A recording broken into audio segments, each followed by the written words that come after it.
নমস্কার, কবিতা কুঞ্জ ইউটিউব চ্যানেলে আপনাদের সকলকে স্বাগত। আমার আজকের নিবেদন কবিতা বন্ধু, কবি সুভাষ মুখোপাধ্যায়। চাঁদনিতে মুড়ি মুরগির মতো বিক্রি হচ্ছে টর্চ, চোখে হাত চাপা দিয়ে আলোগুলো আঙুল দিয়ে অন্ধকারকে দেখাচ্ছে। জলের পাম্পগুলো থেকে থেকে হড়বোলার মতো কখনো ঝিঝির ডাক, কখনো সাইরেনের শব্দ নকল করে চলেছে। পাশ দিয়ে হেঁটে যাচ্ছে ছায়ার মতো মানুষ। চেনা মুখগুলো এই অন্ধকারে আমি চিনতে পারছি না। আমার কাঁধে এখন কেউ এসে যদি হাত রাখে, আমি চমকে উঠব। এই অন্ধকারে কেউ যদি আমাকে আলো দেখায়, আমি তার হাত মুচড়ে দেব।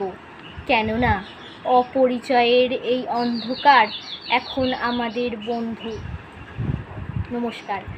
যারা যারা এখনও আমার ইউটিউব চ্যানেল কবিতা কুঞ্জকে লাইক, শেয়ার, সাবস্ক্রাইব করেননি, তারা চটপট আমার ইউটিউব চ্যানেল কবিতা কুঞ্জকে লাইক, শেয়ার, সাবস্ক্রাইব করে পাশে থাকা বেল আইকনে ক্লিক করে দিন। দেখা হবে পরবর্তী ভিডিওতে। ততক্ষণ সকলে ভালো থাকুন, সুস্থ থাকুন।